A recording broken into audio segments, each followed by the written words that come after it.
अस्सलाम वालेकुम dear students. आज हम डिस्कस करने जा रहे हैं असिस्टेंट डायरेक्टर इंडस्ट्रीज का पेपर। और इसी सीट का जो दूसरा नाम है वो डिस्ट्रिक्ट ऑफिसर भी है।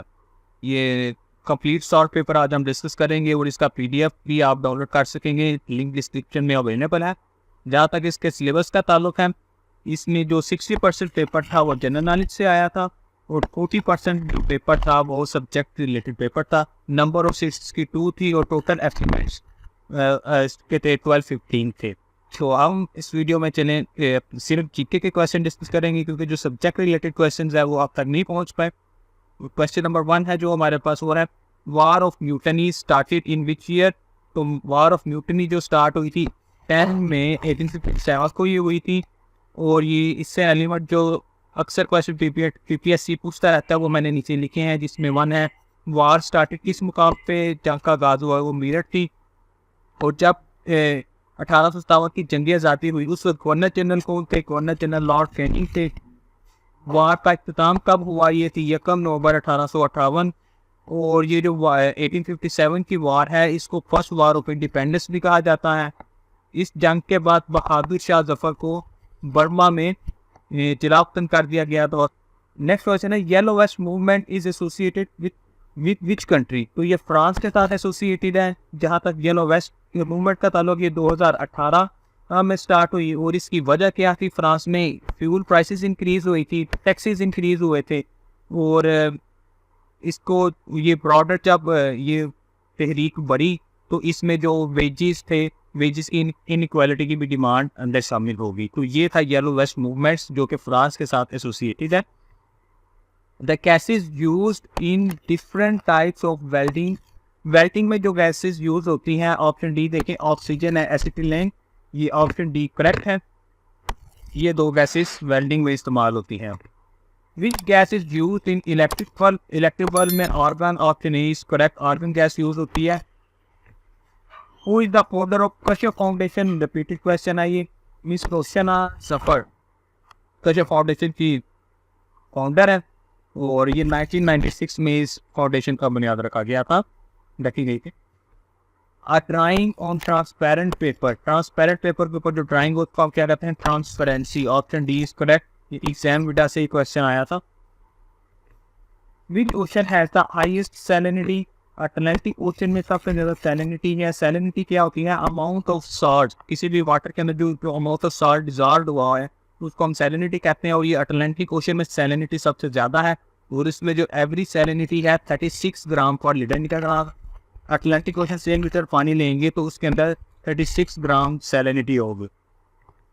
अगर आप व्हाट्सएप स्टेटस पर जॉब रिलेटेड इंफॉर्मेशन लेना चाहते हैं कि कौन सी जॉब अनाउंस हो रही है और उसकी लास्ट डेट क्या है और नंबर ऑफ सीट्स कितनी है, कौन कौन इन सीट्स के लिए अप्लाई कर सकता है, और इसके अलावा जॉब रिलेटेड इंफॉर्मेशन के साथ अप टू डेट रहना चाहते हैं, तो स्क्रीन पर हमारा जो नंबर शो हो रहा है इसे अपने पास MSGK अकेडमी के नाम से सेव कर ले। और इसी वीडियो की डिस्क्रिप्शन में एक लिंक मौजूद होगा, उसे ओपन करके फिल कर दे। इंशाल्लाह आपको within 1 week WhatsApp status show होना शुरू हो जाएंगे।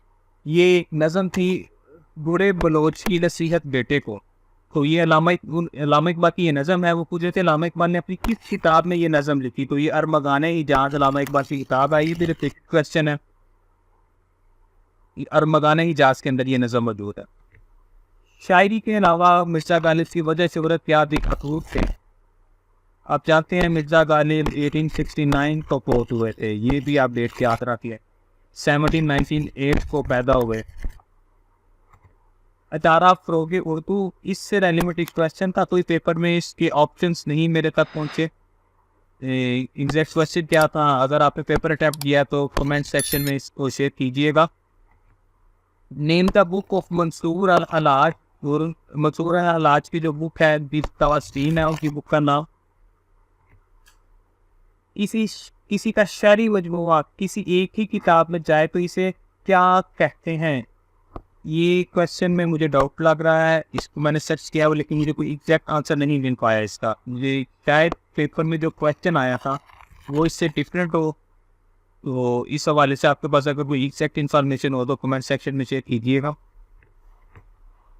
अ burned child that's the fire. वो in this sentence what is, यानी कि इस जुमले के अंदर जो व्हाट लफ्ज आया है ग्रामर की रूप से क्या है, ग्रामर की रूप से एडजेक्टिव है।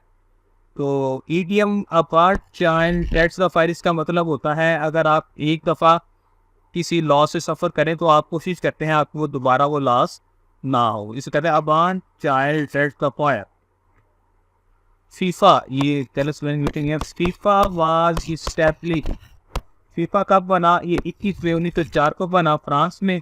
इससे रेलिवेंट जो मोस्ट रिपीटेड क्वेश्चन है पीपीएससी के वो मैंने नीचे लिखे हैं, जिसमें नंबर 1 है फर्स्ट फीफा वर्ल्ड कप था जो ये 1930 में यूरुग्वे में हुआ। मोस्ट टाइटल जो फीफा के हैं वो ब्राज़ील ने जीते हैं। लास्ट फीफा वर्ल्ड कप 2022 में कतर में हुआ और ये अर्जेंटीना ने जीता, तीसरी दफ़ा अर्जेंटीना ने फीफा वर्ल्ड कप जीता है। 2010 का फीफा वर्ल्ड कप किसने जीता, पीपीएससी ये क्वेश्चन भी पूछता है अक्सर, तो वो स्पेन ने जीता था। Length of football penalty area, ये भी पूरे पीपीएससी के पास पेपर का 16.5 मीटर है। Distance of penalty point from goal line, तो उस जो गोल लाइन से पेनल्टी का डिफरेंस है उसका डिस्टेंस है जो वो है 10.97 मीटर।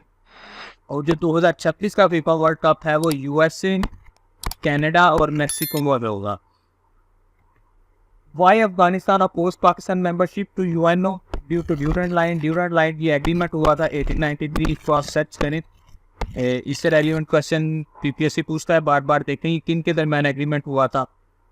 यही वो हो जाती है जिसकी वजह से अफगानिस्तान ने पाकिस्तान की मुखालफत की। The term butterfly is associated with sea, ये बटरफ्लाई जो है ये एसोसिएटेड है स्विमिंग के साथ एसोसिएटेड है।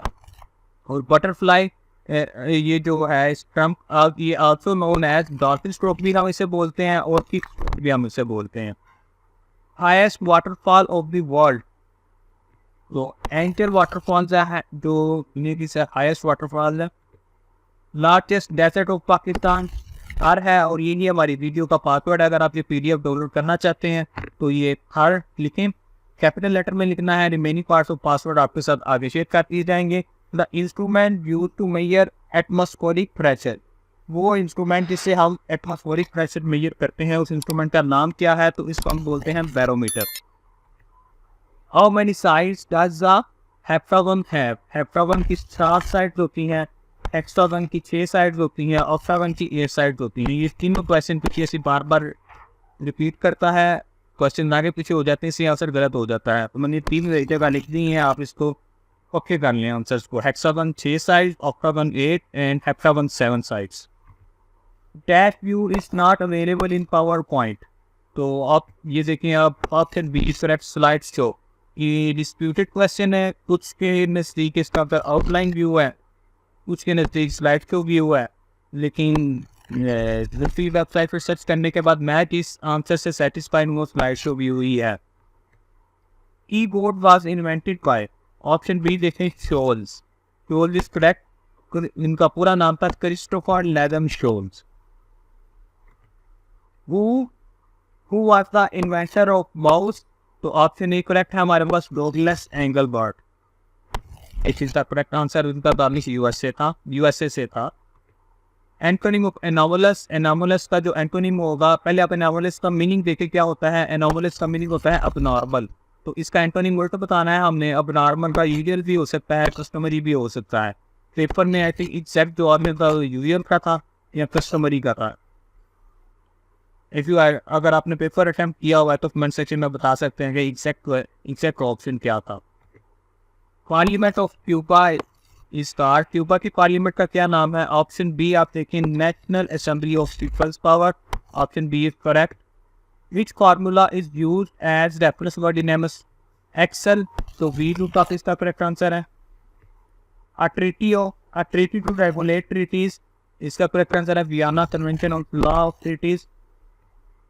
विच river was given to India under Indus water treaty, Indus water treaty के तहत रावी, ब्यास और सतलुज इंडिया के पास गए थे और इंडस झीलम चनाब पाकिस्तान को मिले थे। इससे रेलिवेंट जो मोस्ट रिपीटेड क्वेश्चन है पीपीएससी को ये है कि इंडस वाटर ट्रीटी साइन कब हुआ था, ये 19 सितंबर 1960 को साइन हुआ। किस जगह पर साइन हुआ, ये क्वेश्चन भी कल पूछा हुआ था, तो ये कराची में साइन हुआ।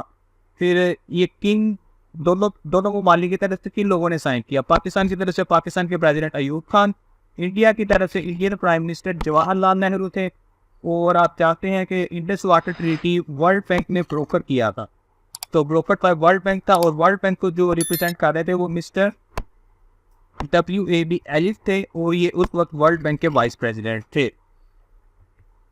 Security dilemma means, security dilemma का मतलब होता है, मैंने आपकी ये डेफिनेशन लिखी है, increase in one state security leads other states to fear for their own security. इसके जो एग्जैक्ट ऑप्शन है वो मेरे पास नहीं पहुंचे, लेकिन मैंने सिक्योरिटी डायलेमा की डेफिनेशन देखकर आपके लिए लिख दी है।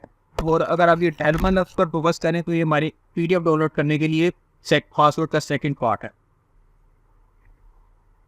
Night blindness caused due to deficiency of, ये विटामिन ए की डेफिशिएंसी की वजह से होता है। Largest ecosystem on the earth, इसकी आप पहले डेफिनेशन देखिए, मैंने लिखी है, ecosystem is a community for of organism and their physical,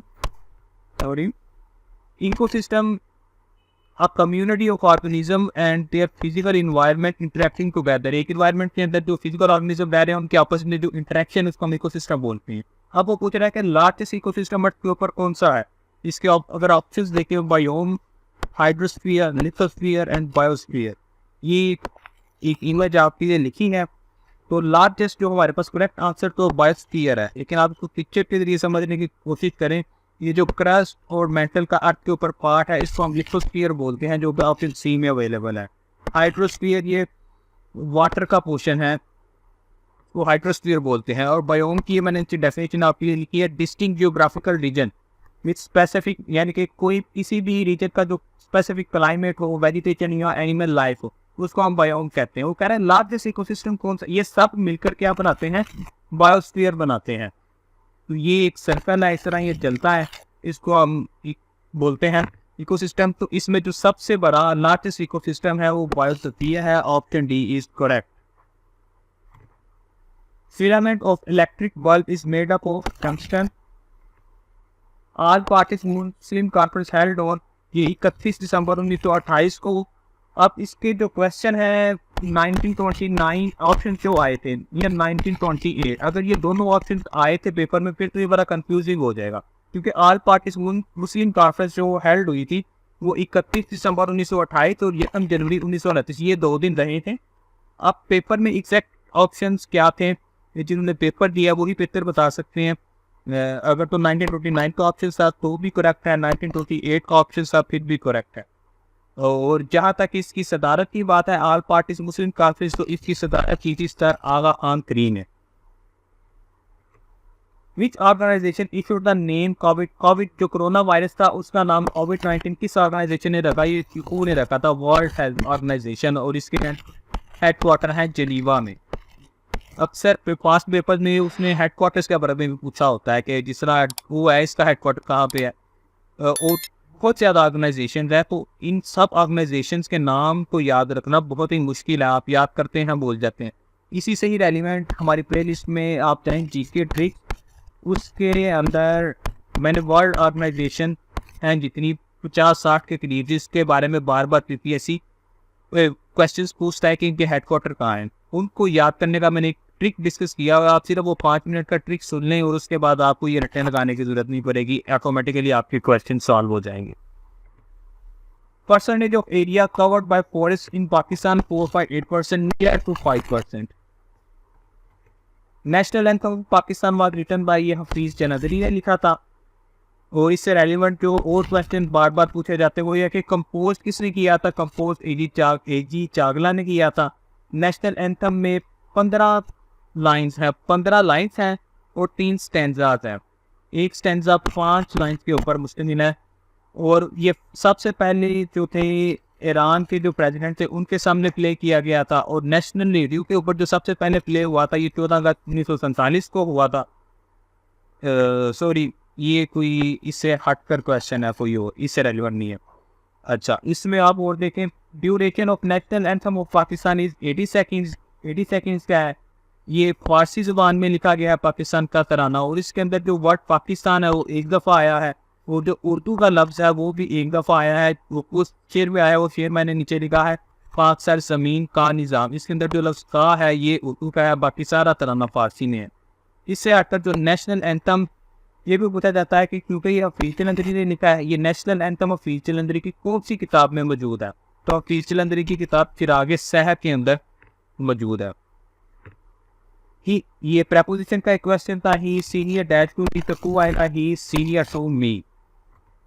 antonym of flagitious, flagitious का मतलब होता है क्रिमिनल, तो इसका एंटोनिम अगर हम देखें ऑप्शन में से जो सबसे फ्लैजिमेंट है वो है innocent.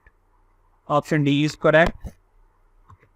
Synonym of malignant, malignant का मतलब होता है इवल इन नेचर, इसको हमने सिनोनिम बताना था, इसका सिनोनिम बनेगा harmful. A stitch in time saves dash, तो ये एक प्रवर्ब है इंग्लिश, तो इसका हमने फिलिंग द ब्लैंक्स करनी थी, तो इसका जो ऑप्शन है हमारे पास वो है 6, 7, 8, 9, तो करेक्ट ऑप्शन है हमारे पास 9, और ये 9 ही हमारी PDF डाउनलोड करने के लिए पासवर्ड का थर्ड पार्ट है।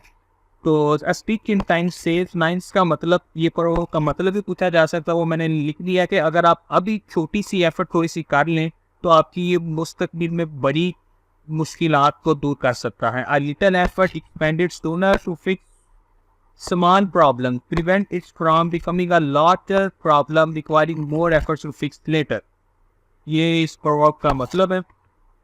नेक्स्ट क्वेश्चन है हमारे पास, in whose era insurance policy was nationalised in Pakistan, तो करेक्ट आंसर है Zulfikar Ali Bhutto. Water vapours exist at the height of, ये 10 से 12 किलोमीटर की हाइट के ऊपर मौजूद होते हैं। अल्ताफ हुसैन हाली वाज स्टूडेंट ऑफ, ये मिर्जा गालिब के स्टूडेंट से, ये स्टडी क्वेश्चन है, इसको मैंने भी मजीद सर्च करना है, I am confuse in its answer. तो ये था पेपर अभी तक का, टोटल 60 क्वेश्चन जीके के आए थे, लेकिन सर्च करने के बाद मुझे सिर्फ 43 क्वेश्चन ही मिल चुके हैं। मजीद 17 क्वेश्चन के लिए नई वीडियो तो नहीं बनाई जाएगी, अगर मुझे मिले तो कमेंट सेक्शन में शेयर कर दिए जाएंगे, अगर आपके पास हो तो आप भी कमेंट सेक्शन में शेयर कर सकते हैं। वीडियो अच्छी लगी तो लाइक लाजमी कीजिएगा और चैनल को सब्सक्राइब कर लें, ताकि आपको PPSC के तमाम जो लेटेस्ट पेपर हो सॉल्व आपको इसी चैनल पर MS GK पर मिलते रहेंगे। Thank you very much.